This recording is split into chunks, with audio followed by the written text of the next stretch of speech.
Man is big competition for the CBC in Here and Now here on the south coast of Newfoundland. I'm going to bring you the story of the Burgeo Broadcasting System. My name is Stephen Iscott. Have a great evening. That's coming up.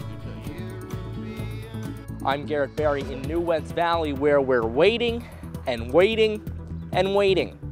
I'll tell you why coming up on Here and Now.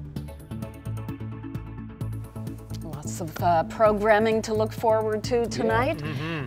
I'm hoping there's going to be some better weather to look forward to. What a cold day it was. It was miserable here, especially this afternoon. Temperatures dropped to the freezing mark along the northeast coast and through St. John's as well. Brighter day tomorrow. Still not warm, but there's some light at the end of the tunnel. Let's give you a little rundown of how things are going to shape up over the next few days. So we've got this area of high pressure moving in. A couple of lingering showers along the southern Avalon, bit of drizzle, but that is pretty much gone. And then for tomorrow, it's high pressure to start the day, but watch, even tomorrow morning, some flurries into Labrador City. A couple of showers pushing in as early as mid to late morning along the west coast. And then into the afternoon, those shower chances really ramp up for the west coast into Happy Valley, Goose Bay, and then spread inland to central and eastern parts of Newfoundland for Friday evening into the overnight. The wettest time period will be Friday night through Saturday morning, with some lingering showers even into the afternoon and evening hours across the island, and some snow potential here for southeastern parts of Labrador. But after we kick that system out, by Sunday, setting up to be a beautiful day across Newfoundland and Labrador. And we'll break down your full forecast details coming up in just a few minutes. Thanks, Ryan. The bank along the Humber River in Deer Lake is rapidly disappearing. January's flood pushed snow and ice along the bank there, and it took land with it. Tonight, more land has crumbled, and the town needs the bank secured now. Here Now's Colleen Connors takes a closer look. The sandy earth is disappearing fast. At least 6 meters has fallen into the river since January. You can see where the light pole used to stand. This stretch of road in Deer Lake is washing away more and more every day. I can't believe how much land has disappeared since I was here last just a couple of months ago. The trees are meters out into the water compared to where they used to be, and the land underneath my feet is giving way more and more every day. Since this morning, even more land has fallen away, and the town is looking to secure the bank quickly. It just shows you now what will continue to happen will continue to get worse. A surge of snow and ice flooded the river with January's heavy rain and warm temperatures, scraping the land away. The sod that had the ground established, that's all gone, as you can see here today, and underneath that is all sand. So there's nothing to hold the stop now. The water is taking the sand with it. There are several homes along the bank, and homeowners say it's never been this bad. Well, we've seen some erosion over the years, but not to this extent. It seems to be more this year, and it seems because of the flooding we had in January. It's kind of unusual. My dad is 82, and he said they've never seen it before. More of Moss's father's land let go this morning, but it's still about 15, maybe 20 meters from the house. Moss says residents don't think their houses will fall into the river. The town and the mayor, they've done a phenomenal job, and they're watching it for us all the time, and so we're quite happy with that. And yeah, things do happen, but that's life, and we'll just take a day at a time. Engineers have taken a closer look at the bank. While a quick fix is needed today, a permanent fix will cost millions. There is hope a steel sheet wall will go up along the embankment this summer, but it's costly. The alternative, an armor stone wall that wasn't successful here in the past. Yes, I'm surprised. This is armor stone that was put in maybe 10, 15 years ago, and to see what's happening with this stone, this is, big rock. And it's probably 15, 20 feet from the river, and maybe 20, 30 feet high, and see that drop. Something underneath is happening there. The town of Deer Lake has applied for provincial and federal funding to fix this eroding embankment for good. Colleen Connors, CBC News, Deer Lake. Now to the flooding situation in New Brunswick. The Trans-Canada Highway will shut down tonight between Fredericton and Moncton. Rain and melting snow are pushing water levels to new records. If you have not done so already, please make sure you protect your home and belongings and make arrangements to leave impacted areas should conditions worsen. The city of St. John has a voluntary evacuation notice affecting nearly 2,000 people. Canada's Coast Guard is also in place to help rescue people who could end up stranded by the water. Well, police didn't have to go far to respond to this accident in St. John's last night. It happened just meters away from RNC headquarters on Merry Meeting Road. The 35-year-old man who flipped that vehicle has been charged with impaired driving. The car hit a median and ended up in the crosswalk. The RNC says the car had been involved in other collisions.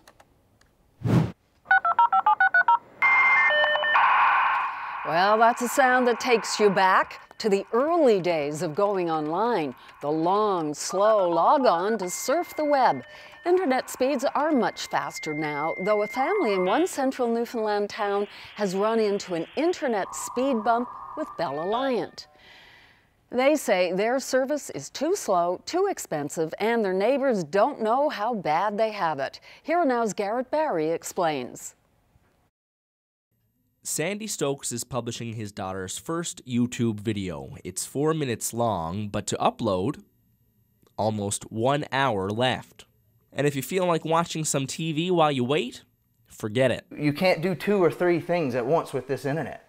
I mean, when you search our speeds, 7 megabits per second, Google tells us that we can't even operate 2 devices at once in our house, and we're paying $87 a month.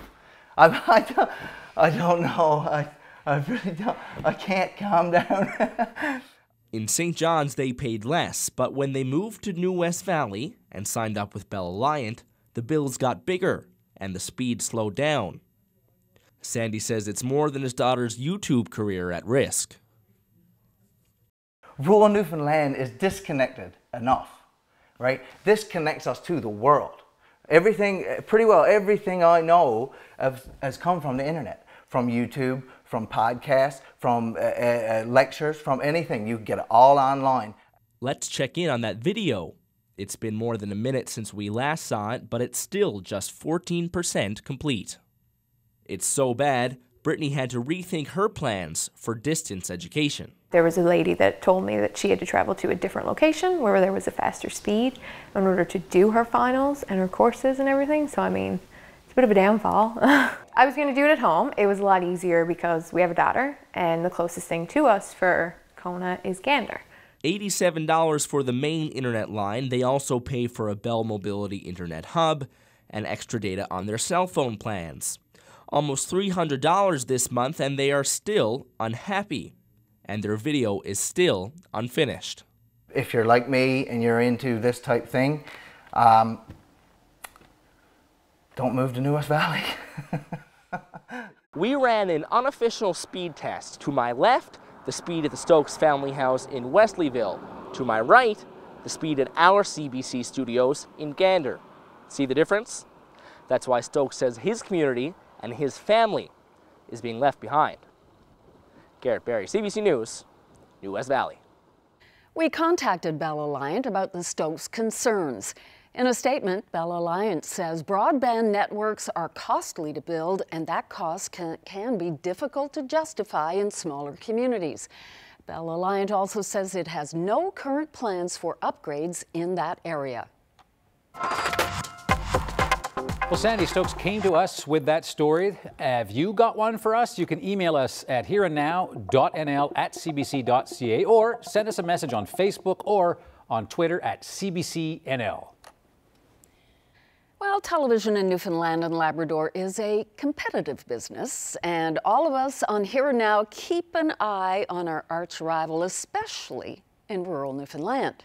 A short while ago, Anthony had the rare chance to check out the competition up close in the studio in Burgeo. Well, I'm not on the Here and Now set. I'm on a different television network's set here in Burgeo at the BBS. And Steve Hiscock joins me now. He's my arch rival here, the guy who does the news here. What is the BBS? Well, the BBS is the Burgeo Broadcasting. We provide 40 channels. We provide notices, internet, and we provide a news service and some programming. All right, so here in Burgeo, you are the news guy. Yeah. You read the news. You're the anchor. Yes. Hello and good evening and welcome to this week's episode of the BBS News. My name is I does the filming, the editing, the stories, fun stuff, going out and interviewing people. Everything that probably takes up, 10, 12 people, I does by myself. All right. Now, how do you find news, enough news in a small place like Burgeo? Mostly my news consists of events, a school concert, or the farmer's ball. I like to be invited because where it is a smaller community, not everyone likes the camera. Right, and everybody here knows everybody, right? Yes, yes. And so once I'm invited, I know that I can go and film and stuff like that. Right. Now, not only do you do the news, but you also have some comedic talent. Sunshine, she's here, you can take a break. I created a character, Uncle Sam. He's an old fella. I like to make people laugh. With the air, like I don't care, baby, by the way.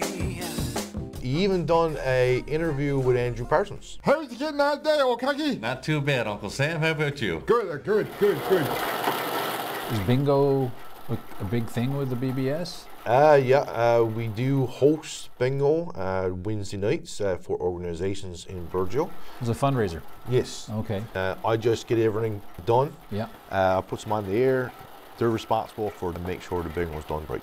On a somewhat more serious level, yeah. Do you have what we used to call a speech impediment? I do. I still do have it. When I was younger, I was really, really bad. I stuttered pretty badly, and I was made fun of a lot. And I got through it on my own. Yeah, and now you're on television. And yes, that's one place I never ever thought I would be. Because of the stutter? Exactly. We have an interview with Greg James about people in Burgeo accept having a guy who's their local TV star, even though he has a stutter. Oh yes, yeah. I think they respect me in what I does, and where everything's pre-taped, I can cut out the stuttering. Now you tell me. You didn't tell me that before. Yeah. Right. So what do you love most about your job here at the BBS? I like to be able to go out and film things, and especially to know that the community enjoys what I put on there. I love it when someone comes in and say, "Hey, I love what you had on the other night," right. Even if it is just an interview or if it was like a different topic that they normally would not see. Right. I try different things.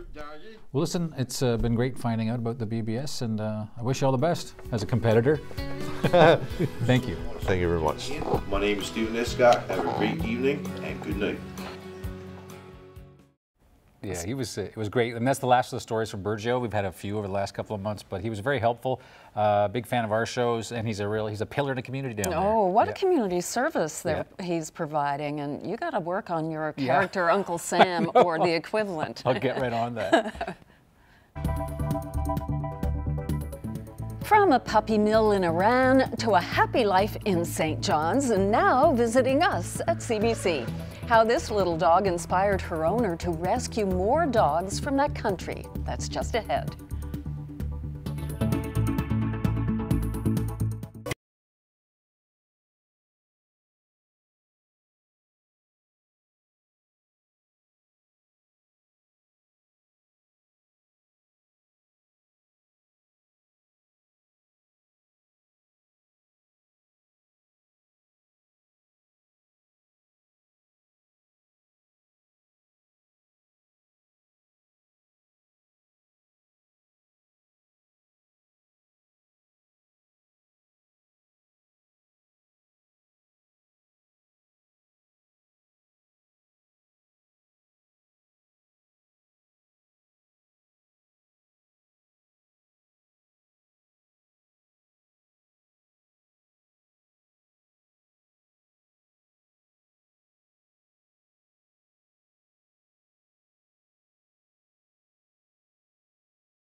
Welcome back. Well, many people adopt dogs, but not all the way from Iran.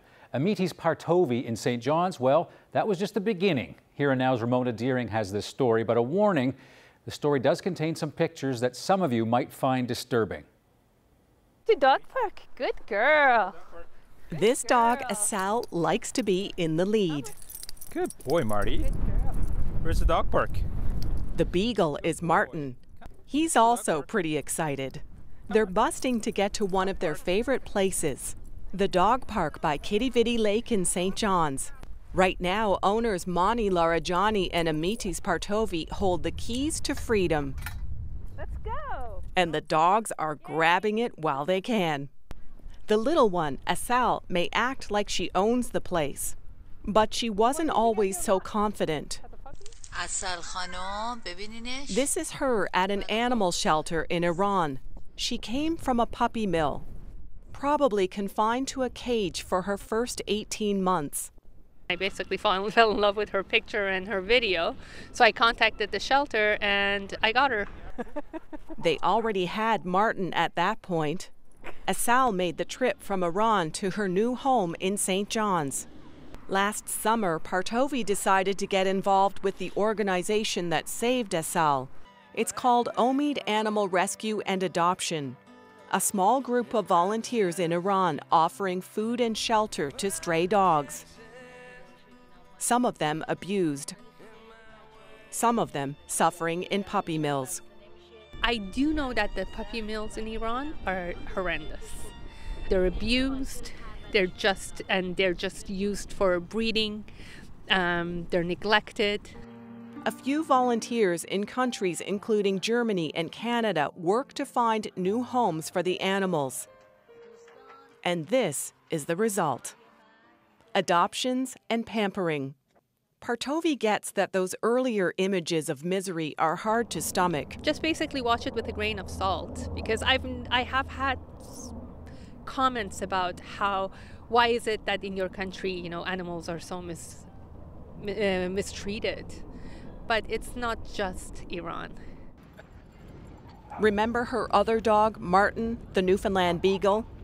He was found in the woods, skinny and hungry. Partovi says he'd never been inside a building before. Come on, Marty. Go on, play.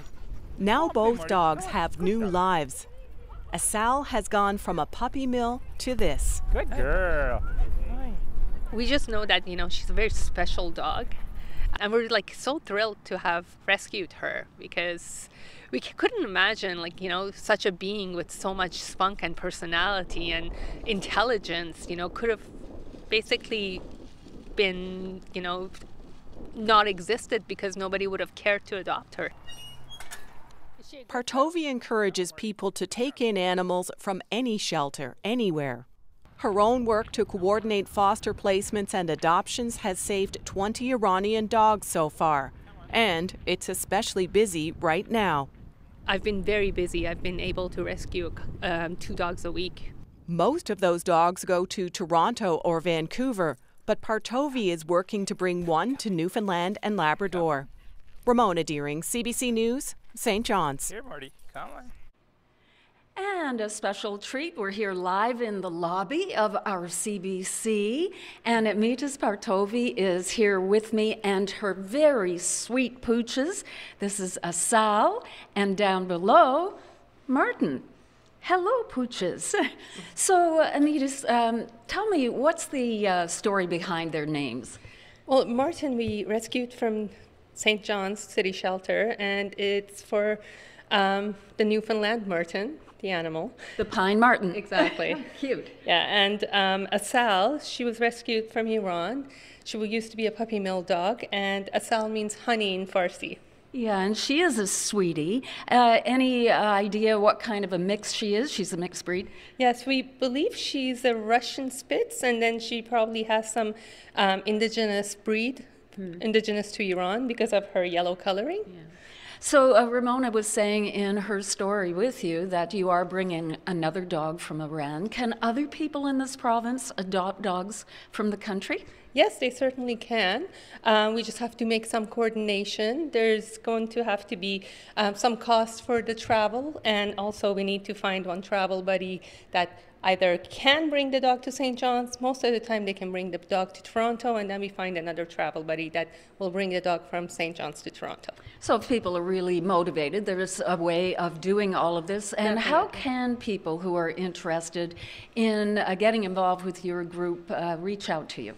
They can reach out to us through our Facebook page, and they can also email us at omid.shelter.isfahan@gmail.com. Okay. And by the way, Omid means hope, and that's what the organization is about, hope for the dogs. I think Asal and Martin are very, very lucky dogs. Aren't you sweet? Thank you. Not a bit camera shy. Thank you very much, Amidis. Thank you so much. As disability coverage is suspended. As the IOC strike drags on in Western Labrador, workers and the town now face cuts. Jacob Barker explains right after the break.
This weather update is brought to you by the HCF Home Lottery. Bonus deadline is tomorrow at midnight. Get your tickets now at hcfhomelottery.ca.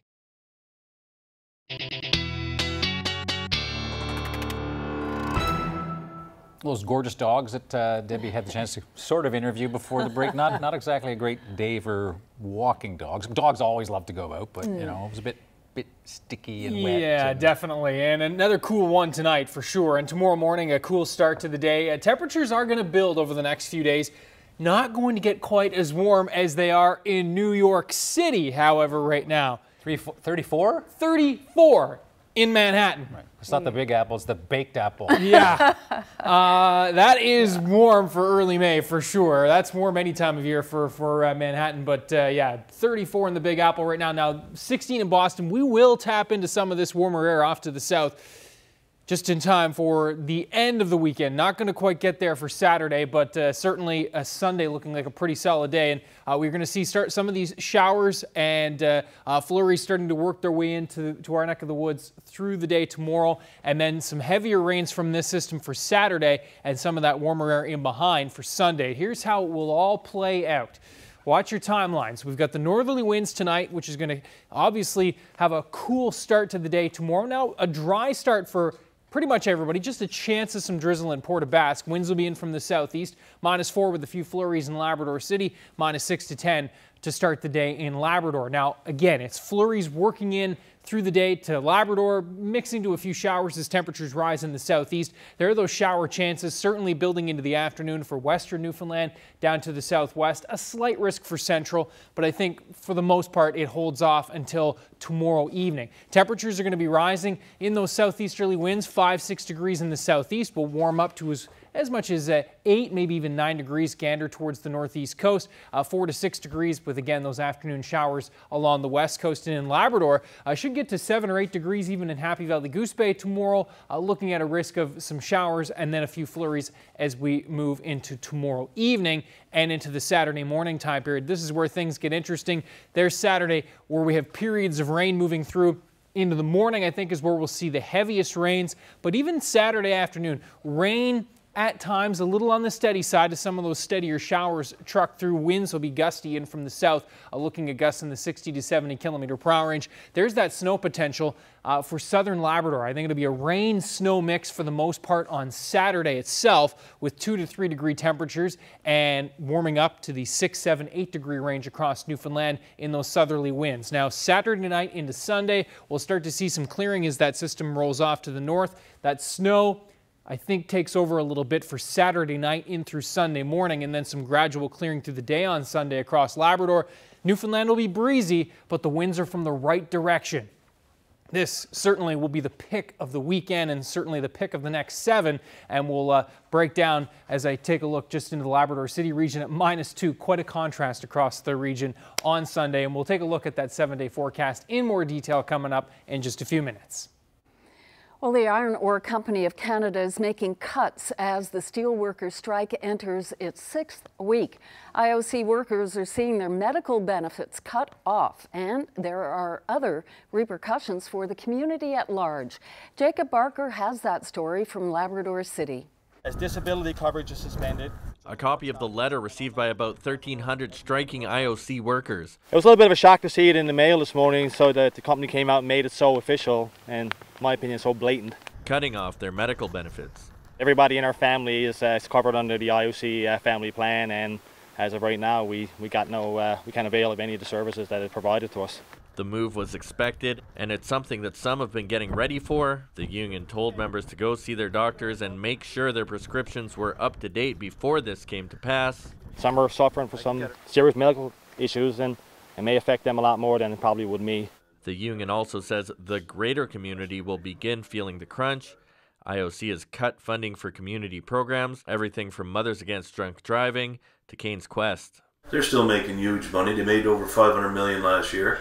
And to take it out on the community is disappointing. And over 100 IOC unionized employees in Quebec, mostly railway workers, who also voted in favor of a strike, have received layoff notices.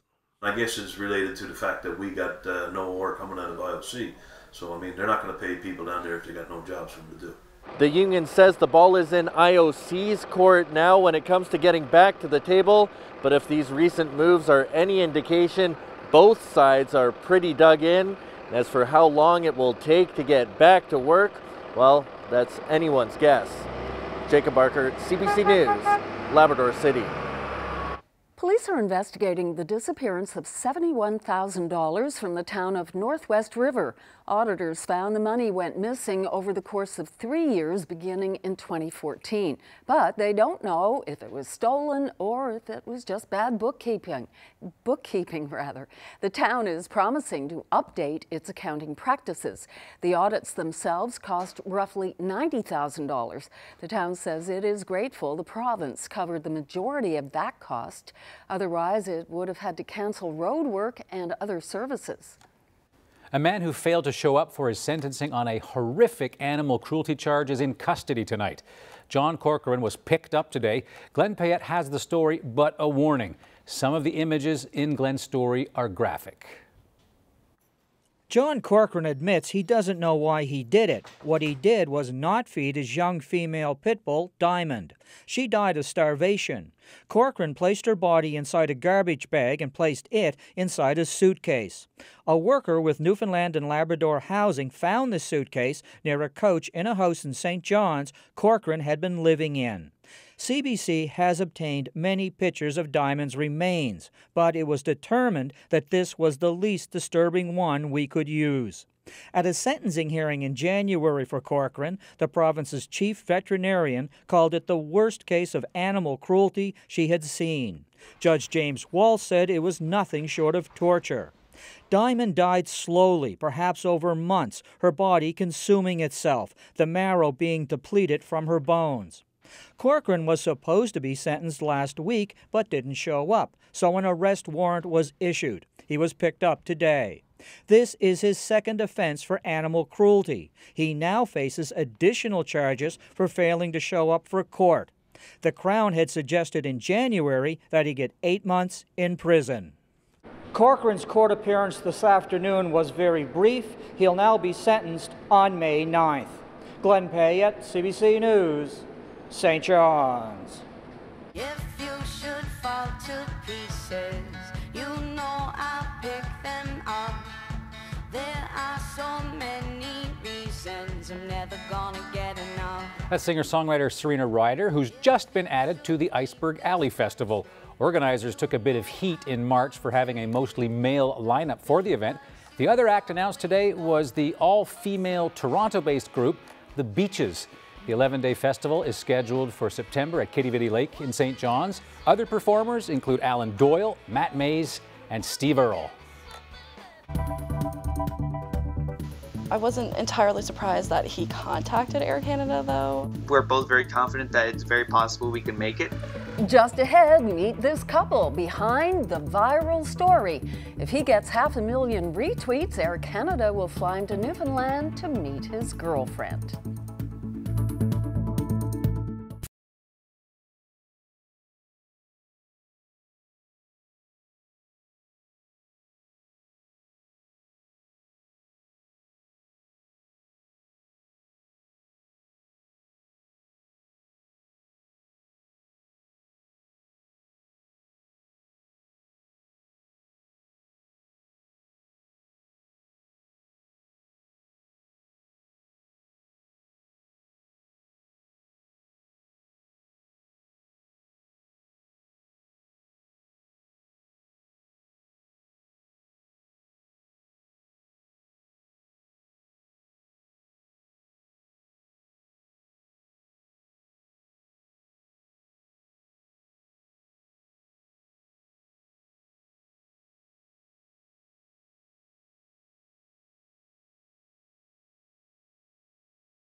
Where there's a will, there's a way, and love conquers all. A couple of cliches that just might fit our next story. You see, CJ Poirier and Becca Warren have been dating online for months. He's in Clarkston, Michigan. She's in Corner Brook. But CJ decided he wanted to take things to the next level and meet his amour in person. One problem: no money to fly from Clarkston to Corner Brook. No problem, says Air Canada. All he needs to do is get hundreds of thousands of retweets in a campaign dubbed #530K for Becca. And CJ and Becca join us now. Great to be able to connect with you two. Let's go right back to the beginning. How did you meet up in the first place? Well, first of all, I want to say thank you for having us. We met online on a little dating app called Meet Me, and we were just talking to each other. We just kind of matched up on a live stream that I was doing, and so we just took it to personal chat, and then we exchanged our numbers, and it's been history ever since. Becca, a bit tough to have a long-distance relationship without actually being able to see CJ in person, hey? Yeah, definitely. Yeah. So CJ, you decided enough was enough, that you really did want to get together in person, didn't you? Of course. I had been collecting paychecks for about a few months now, and we had been talking about it. And so we got serious about it. Like, at first we were joking, and then then it got real serious. And so I tried to pinch as many pennies as I could in my stubs. That didn't go very well because I had to start paying for my student loans, car, food, clothes. I dropped out of college so I could work full time, and that still wasn't giving me enough money to afford a ticket. So I just took a shot in the dark and tweeted Air Canada, and they offered the challenge, and I took it by the reins, and now we're off to the races. How surprised were you, well, both of you, that Air Canada tweeted at you? I had just gotten off of work, and Becca was checking in with me, and I told her that I did this, and she was just like, she said, "You know that's not going to work, right?" And as soon as she said that, I got a notification that Air Canada responded, and so I'm like, "You need to go check." And we were both surprised, but I would say we're both very excited. But Becca, I want to just ask you, I mean, when you saw that Air Canada had reached out back to CJ, what did you think? I was definitely surprised. I didn't think that anything was going to come from it. I wasn't entirely surprised that he contacted Air Canada, though, especially without me knowing, just because that's the type of person that he is.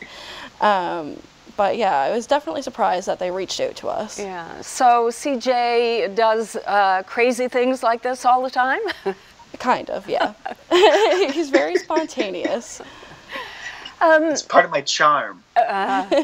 So you now have this campaign underway.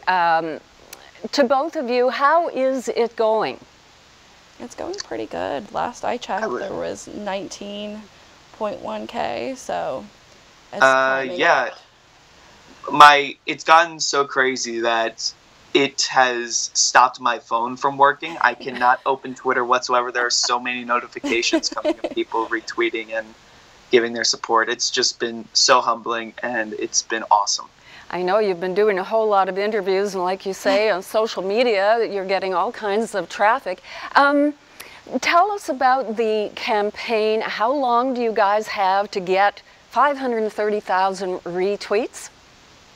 So right now we are at about 1 week remaining. So we got 7 days. With how big the response has been, it's been, I think, we're both very confident that it's very possible we can make it, and it's just we'll just have to see what these next few days bring. Now, we've got about 530,000 people in this province, but obviously they're not all going to tweet or retweet, so really you have to reach out everywhere. And how far away have people been participating? Well, I've actually been contacted from like people in Alberta. I know that my family in British Columbia have said that like it's been on the news out there. I know that my family has friends in the UK who have been like retweeting it and stuff like that. So it's going pretty far. Yeah. Yeah, I got a notification. Sorry, I got a notification because Becca had sent it to me that apparently I was trending in Canada and that in all of Canada, and that was just awesome. It blew my mind.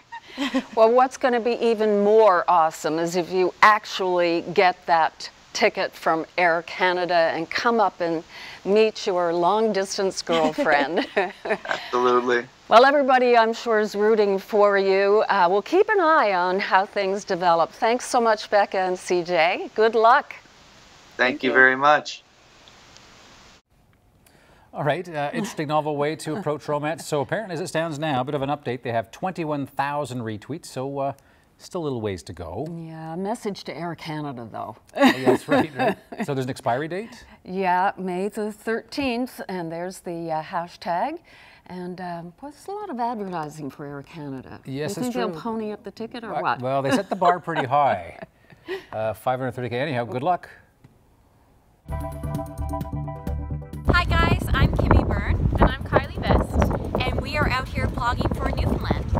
Plogging is picking up trash while jogging. What kind of stuff do you get? We get all sorts of stuff. Today we got some plastic things, which is always great to not leave in the environment.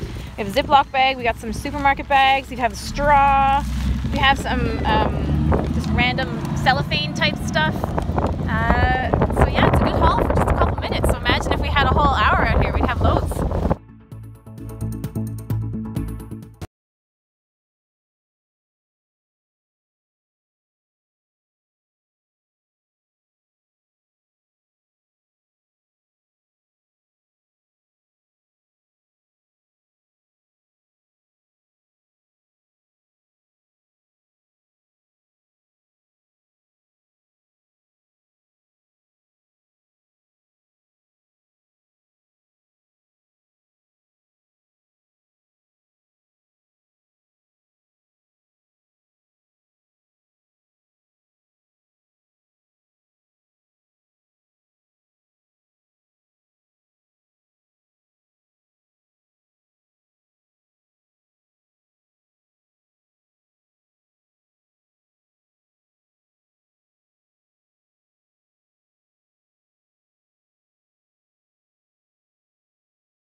Welcome back, everyone, and let's meet our athletes of the day.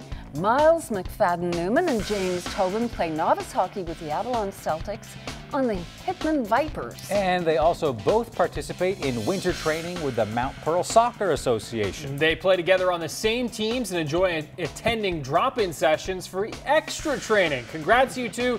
You're our young athletes of the day.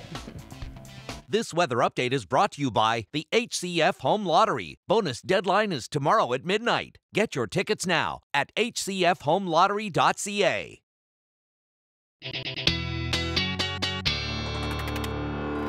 we're on the cusp of the weekend. People like to look ahead and make some plans. You said it's improving. It was sunny tomorrow, but not warm. Yeah, that's right. And then the clouds building in as soon as it clears tonight. Clouds build in tomorrow. Saturday's a wet one, but Sunday's the money day. And again, when you look at some of these temperatures across North America right now, 28 degrees in Pittsburgh, 30 in Nashville, 29 now. It's cooled off earlier into the 30s in New York City. So definitely a warm one there. Now, again, it's going to be definitely a warmer one for us for the weekend, but not quite that warm. We are talking about temperatures, however, into the teens, which is good. So let's break it all down. We have, there's our low pressure system that's going to be rolling its way up through the Great Lakes and then finally into our neck of the woods. And we are talking about some snow on the northern edge of that system for Labrador and maybe even a little bit of snow for Newfoundland in the long range. So let's talk about that and break it all down. So a few wet flurries not out of the question for the northern peninsula through the day tomorrow, but it's generally shower activity. A few wet flurries possible in the Happy Valley Goose Bay region as well. There's that snow that'll be tracking through Labrador, although I think Saturday is that rain-snow mix as indicated by the forecast model here. We will see higher elevation areas of southeastern Labrador, likely snow from start to finish, Trans-Labrador Highway, Eagle River sections, and then some real accumulation for Saturday night through Sunday. That system will depart, and again, Sunday is looking like the pick of the weekend. As that system departs, we have another system to watch for the Monday time period. I think this is generally going to be rain, but later Monday night in through Tuesday, potential for a little bit of snow. Not out of the question for parts of western and central Newfoundland, maybe even a little bit of snow for the east by early Tuesday morning. We'll keep an eye on that one, obviously. Area of high pressure will tuck in behind with a bit of clearing, and the general wind direction for next week, at least through mid next week, is in the right direction in terms of some high single digits, low double digits right through that 7-day. So that's some good news there. There are your temperatures really building through that Sunday, Monday, Tuesday time period, looking pretty good, although a bit of a cool down obviously for Monday in the west. Labrador, again, we'll see a bit of a messy mix through this weekend and some pretty cool temps, especially in the west. Should be around 7 for this time of year. Our viewer picture of the day. Oh, wow. Any guesses on that one? Yeah, right. Any clue? Spectacular. Northern Peninsula. Northern Peninsula. Yeah, but again. Sunset? St. Lunaire Griquet. It's a good guess. Oh, doesn't matter. It's gorgeous.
All right. So I did say Northern Peninsula. Debbie asked a question. I didn't know the answer, but it is sunset. So I don't know if that gives you any more clues. Sunset at night, sailor's delight. That's right. So looking west.